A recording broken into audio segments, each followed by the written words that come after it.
हम्म तो तुम आज 70 बरस के हो गए हो।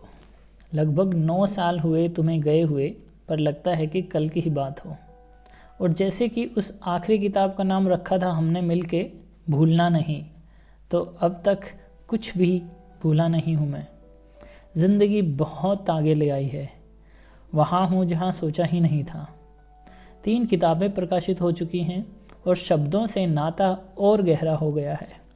कुछ दिन पहले पढ़ा था कि अंततः हम अपने पेरेंट्स जैसे ही बन जाते हैं। उसके पढ़ने के बाद और ज़्यादा लगने लगा कि मैं शायद आप जैसा ही बनता जा रहा हूँ। जिंदगी चाहते ना चाहते आगे बढ़ती ही जा रही है। कभी कभी महसूस करता हूँ कि कैसे रहा होगा आप जैसे संवेदनशील इंसान का ऐसे समाज में रहना। और हाँ, शायद ही कोई ऐसा दिन होगा जब आपकी याद ना आती हो।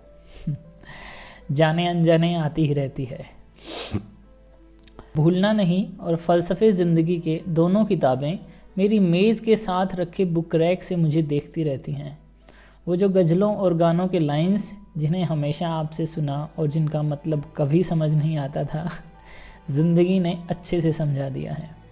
हंसी भी आती है और मायूसियत भी झलकती है।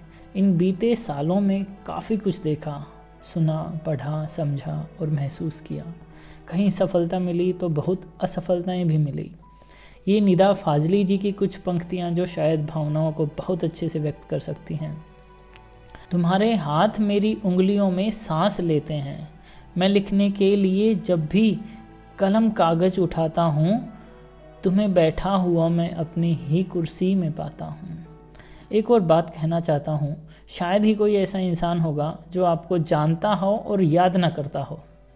कुछ तो ऐसे भी हैं जिन्होंने आपको आपके बाद में जाना और कहते हैं कि काश उनसे मिल पाते। ये वो कुछ चंद लोग हैं जिन्होंने आपको या तो किताबों से या फिर आपकी डायरियों से जाना। अरे हाँ, सारी डायरियाँ भी संभाल के रखी हैं, धीरे धीरे उन्हें भी प्रकाशित करने का प्लान है। आंखें बंद करके जब भी तुम्हें याद करता हूँ तो एक कतरा भी बहने लगता है।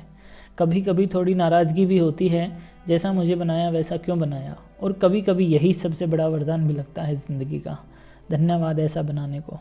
सोचता हूँ कि कहाँ होंगे आप और कैसे होंगे, तो वही चेहरा याद आता है मुस्कुराता हुआ।